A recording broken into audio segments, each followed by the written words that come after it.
welcome to You Make the Difference. I'm Wanda Scarborough, and I have as my guest today Claudia Daniel. Claudia works with the ACT team, and the ACT team stands for Assertive Community Treatment. That's right. And it serves the mentally ill in our community. It serves the severely mentally ill. Yes. And we'll be talking to Claudia about the ACT team in just a moment. But first of all, I wanted to tell you that our community is going to have a mental health court. And a mental health court serves those who are mentally ill who find themselves in legal trouble. And the reason that they're in legal trouble is because of their mental illness. It might be that during an episode they acted out and maybe got a battery charge.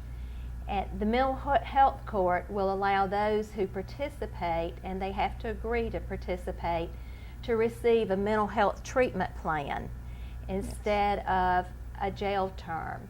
So it has real advantages for the mentally ill. It also has advantages for the community. I'd like to tell you a little bit about how the process of establishing a mental health court started in Troup County. In 2010, at the end of 2010, Troup Transformation sponsored a meeting with the law enforcement and the church community and showed the premiere of a transformational video called An Appalachian Dawn. And this video showed how a community was transformed by God through law enforcement and the churches working together. During this meeting, it became evident that it would be a good thing if law enforcement in Troup County and the churches worked together, and Chief Detmar was real interested in doing that. So Diane Colson and I set up a meeting for the faith community to come in and for Chief Detmar to share his heart with us. And he gave us 4 challenges for the faith community. He said that he would like to see us work on mental health issues, re-entry, where people are coming in from prison and jail back into the community, to get them established in the community, to work on youth intervention. And so we took those desires of his heart and began to work.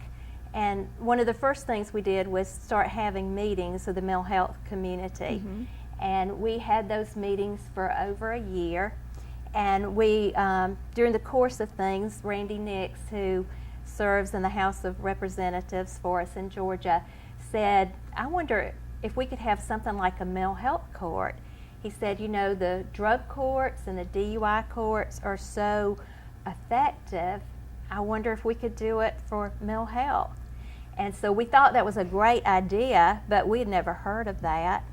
And we began to meet and had a woman, Jane Martin, came down, and she is on the Mental Health Alliance. And she told us that there were 12 mental health courts in the state of Georgia. So we began to research that idea and even visited a couple of courts. We went to Columbus, and we also went to Albany and looked at their courts, and the people, the judge and the mental health professionals that were involved in the courts were just really pleased with the results that they got from the courts, and also they saw great improvement in the people that they served. So we definitely felt that it was a good idea, and we began to seek funding for a mental health court, and we went to the county commissioners. We also went to the city councils in our county and received enough funding to hire a coordinator. So we're in the process of interviewing for a coordinator who will, once someone receives a mental health treatment plan, will manage the care and make sure that they attend their counseling sessions, or if they're required to live at a certain place, a group home, then that experience is going well, and if it's not, then bring that before the judge, and something else will be decided for that person. I wanted to just share some statistics about the mental health courts in the state of Georgia and their effectiveness.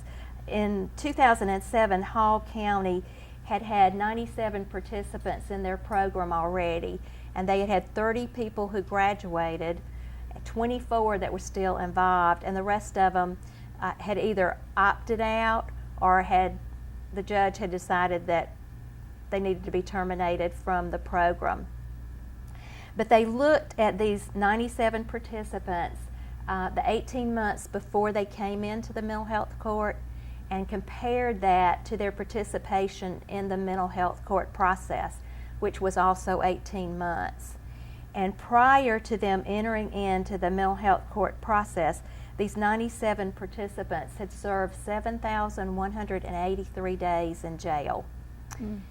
And during the process of the mental health court, they served 1,333 days. Now that's 5,850 days less that they were in jail. And they estimated that they saved $292,000. They compared the jail days to $50 cost for staying in jail and came up with that figure. And in Chatham County, in 2010, they had 5 participants to graduate, and they looked at these participants, and prior to their participation in the court, they had had 210 criminal charges. And during their participation in their court, which was 2 years, there was only 1 new charge. And then they had had 110 arrests prior to going into the mental health court, and during their participation, there were no new arrests. Their jail days were reduced from 3,222 days to 22. Wow. And also they looked at how these men had mental health institutional admissions and how many days they had spent there. And prior to going into the mental health, they had been admitted 122 times and spent 2,270 days in a mental health hospital or clinic. And during their participation in the court, they only spent 4 days at the mental health Memorial Hospital, so it wasn't even a state hospital. So the money savings are wonderful. The hospital days are reduced really unbelievably. And the days in jail. And we found that jails and prisons now are the largest or one of the largest providers of mental health care to patients, aren't they? Isn't that right? So. That is right. Yeah. So the ACT team. During our process, we learned of the ACT team. And toward the end of our meetings, we learned that we were going to have an ACT team in Troup County, which we were very excited about, because I want you, Claudia, to tell us what the ACT team does and the services that it provides to a community and the mental health people that it serves. Yes. Well, like you said, it's assertive community treatment, so we are out in the community. It is a evidence-based model, so this is being proven to work. Yes. And so that I like that idea. And also, of course, community, going to the homes. Multidisciplinary, we have from a psychiatrist, peer specialist, we have substance abuse counselor, rehabilitation specialist, paraprofessionals, a nurse. We have the entire team. Yes. So our consumers don't need to go anywhere else. We don't make referrals because we have our staff. The only thing we don't do with is medical issues, but we assist our consumers in actually going and making the link to the health communities, health cares, or anything like doctors if they need to. Like you said, our consumers are the severe and persistent mentally ill. The ones that our target populations are the ones that are currently hospitalized in the state hospital, or frequent visit to the ER, jails due to their mental illness. and homeless as well because of their mental illness. And we take them when they're stable, hopefully, Yes. and try to work with them at their home because they have failed. We're not an entrance service. By the time they get to us, they have to have a documented diagnosis. Usually our diagnoses are primarily schizophrenia, bipolar, psychotic. Yes. Those are our primary diagnoses, with everything else that I said as far as homelessness and unable to keep employment and going to the hospital frequent times. And so we have a criteria for admission because we want to make sure that we serve the most in need, those that actually need our services, that can't live independently. And we're trying to provide the opportunity for those consumers to not have to be in a hospital all the time, to improve the quality of life, even if it's reduction of hospital admissions, reduction of jail. How do you measure success? Yes. If somebody starts to, if they go less to the hospital, we have several of our consumers that we believe is success right now, just because they normally would be all this time in the hospital, but they've reduced that amount tremendously. So Yes. that's kind of in short what we do. Okay. And our ACT team will serve more than Troup County, right? What are the counties? The counties that we have right now are Carroll County, Troup, Meriwether, Heard, and Carroll. All right. And how many people can you serve? Our team can serve up to 100 consumers. So that's an average of about 10 consumers per staff member. If we have a full team, we have about 10 members, including the team leader and the doctor. Yes. Now, it's very intense, and because we are in the LaGrange, our office in LaGrange, we face a lot of challenges with our consumers that mostly are in Carroll County. That's a long drive. Yes, it is. And so that takes a little bit away from, how many more consumers we could see. But normally in ACT team, to stay with the model for, being able to be efficient in work, it's no more than 10 consumers per staff member. It's very intensive. We are a highly intensive service. Yes. But now in Troup County, how many people would you expect if there are 100 in the 5-county area? I know Troup County and Carroll and Coweta are larger than Heard and Meriwether. So do you have like a goal for Troup County, how many that you'll reach out to? Well, right now we're about the same between Troup County and Carroll County. Those are the majority that we have in our consumers. Okay. I think we have maybe 15 in Troup County right now. Our census is about 35. Okay, you've been operating here since December. And that included opening the doors of your office and getting furniture and telephones. And staffing, and then beginning to recruit or receive referrals. And you were mentioning before the show that that you take referrals from providers. I think when you first got here, I had the impression that we could just call you, the family could just call you and say, we have somebody in our family that really needs your service.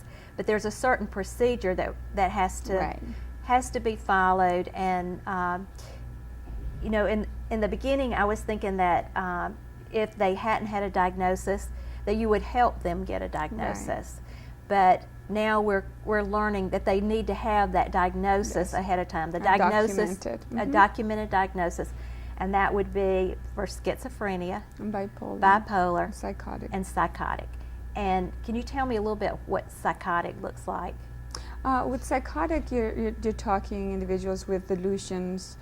Sometimes they can become very dangerous to themselves or others. Just not in touch with reality. Yes. Okay. So mostly that. So if somebody's actively, psychotic, sometimes that's not even act appropriate, depending on whether psychosis is. It just depends. Yes, and one of the ways that you will be involved is with the mental health court process, and the way that is going to work, or one of the ways that it'll work, is that Dr. Genova, who works with West Georgia Psychiatric, already goes to the jail, and he sees patients who have a diagnosis and gives care to them while they're in the jail. But with the mental health court proposal, we asked for additional funding so that Dr. Genova could go in and not only just take care of patients who had already been diagnosed, but actually do the work so that they could be, people who haven't had a diagnosis could be diagnosed and given a referral for the ACT team. Okay. And he's well aware of the ACT team requirements, and he will be able to do that. And so what we hope to accomplish through that is at the present time, Sheriff Turner has said that around 300 people a year come through the Troup County Jail who are in need of mental health services and are referred to mental health hospitals. And so there is a big need there. And Yes. and in having Dr. Genova there to go ahead and process what's needed to get them into care, then these patients move quickly through the system. Yes. And at the present time, they may spend almost a year waiting for a diagnosis. Wow. That's And a long so, time. Well, we- sometimes it's needed because you want to make sure. I mean, a diagnosis changes somebody's lives forever, especially a mental health diagnosis. And just we want to make sure, I guess, that that's correct, and that's Yeah. accurate. And there's a lot of other symptoms and illnesses that can mask and present as if they have a mental illness. And it may be due to a brain injury, it may be due to substance abuse. Yes. There's a lot of psychosis induced by substance use, and that once the substance use can get treated and goes away, then the psychosis can go away. Yes, that's wonderful. That's another point I wanted to make. Two points. The act is voluntary, so our consumers have to want to come. Yes. If they don't want to come, we can't admit. Now, that's going to be a little bit different with the mental health court, but still, they're going to say yes. Yes. So it's still voluntary, even though it's mental health court. And then the other issue with, we want to make sure that substance abuse and mental retardation, they cannot be primary diagnosis. Okay. Because individuals with those primary illnesses as diagnosis, then they actually need a higher level of care. They wouldn't be, served appropriately in our service. Yes. Now, let's talk a little bit about someone with a substance abuse problem and someone with a mental health illness.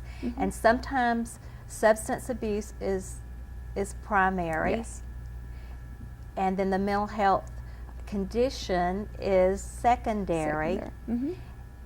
And then sometimes the mental health condition is primary and the substance abuse is secondary. Right? Yes. Yeah, and we have to determine really, what caused what. A lot of the times, like I said, the substance-induced disorders are caused because, someone uses, like hallucinogens. Yeah. And they're going to start hallucinating. Yes. That is very similar to schizophrenia.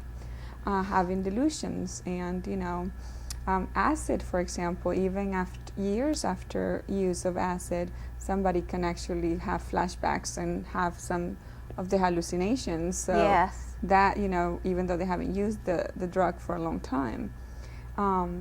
But also we have some mental illness. When that's primary, then a drug can actually be used by a consumer for self-medication. Yes. So they'll use substances to self-medicate their symptoms. Yes, and I came to understand that when somebody in my family had a problem with taking medication to sleep, and when she was admitted to the hospital and went through a process of ridding her body of those medications, and I talked to the doctor, and I'm surprised he was this open with me, but he said, that's not her primary problem. And at that time, you know, I thought, yeah, I mean, if that isn't her primary problem, and that's what I said, you know, if that isn't her primary problem, what is? And he said, well, the primary problem is depression. And she's medicating because she's depressed. And so the light really went off for me when that happened. And I also know that my daddy was diagnosed later in life with some mental illness, and they said he was like manic depressive, and he was the kind that never got the high, just got the depression.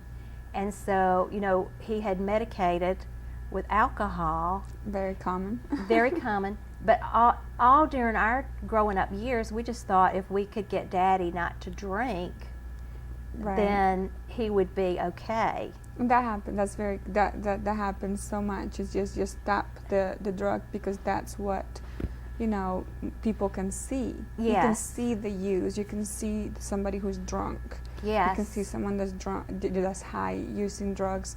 You can see schizophrenia.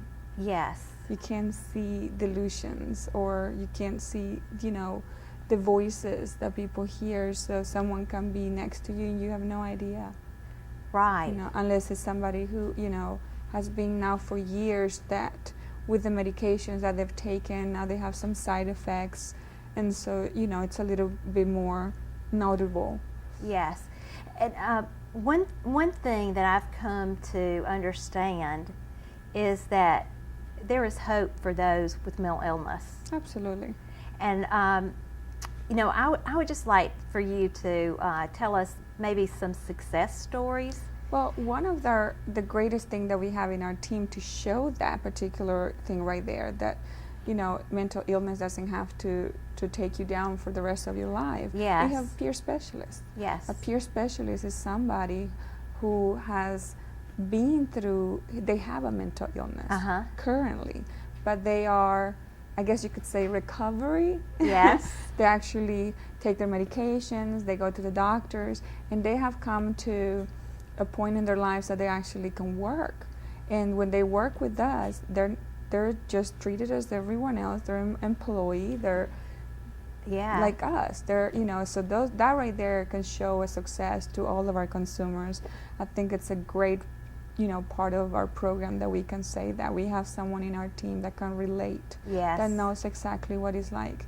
And a peer specialist can go from having depression to schizophrenia themselves. Yes. I mean, we have, you know, and what better person to tell somebody how they deal with hearing voices, or how they currently deal with hearing voices, but maintaining employment. Yes. Full-time employment. Yes. And seeing their doctors and taking their medications, and how they got to that point. So I manage 2 ACT teams, one in Athens as well. And so I have, you know, we have peer specialists in both places. Yes. Now I know the ACT team does a wide range of things. Can you just take like the employees that are in your office and tell me what each one of them does? Like I know they go out and help people find housing if they need it, and those kinds of things, employment. So would you do that for me? Sure, absolutely. We have the team leader, who is of course managing everything. He serves as, you know, he does management, and as well as clinical work and clinical supervision of the team and guidance. The vocational specialist, of course, they help with, you know, employment. If somebody is willing, wanting to, and ready to work, then they'll work with that, even if it is mock interviews, how to do a resume, you know, assistance, other employment place, whatever is needed in that area. We help them with housing as well. So if they don't, you know, we don't provide the housing, but we assist in them finding housing. Yes. And even if it's a personal care home, if it's a shelter, you know, we do that as well, help them fill out paperwork and things like that. The substance abuse counselor, of course, deals with those that have the current disorder, that they have the substance abuse and sometimes that could be reduction, harm reduction. And the paraprofessionals, they help our consumers with daily living activities. So yes, to teaching how to, how to live in their home, how to cook, how to clean their place, how to do the normal things that we take for granted sometimes. Yes. But it's very difficult, especially for those that have been in hospitals for many years and they haven't taken care of themselves.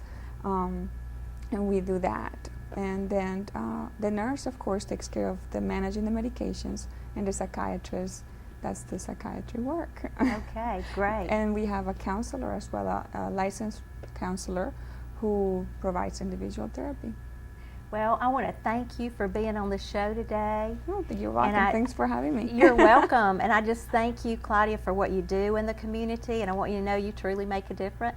Oh, thank you. And I want to also encourage people out in our audience that are having relatives or maybe themselves are having issues with mental illness. Speak with their provider. Yes, to speak with a provider and know that there is hope.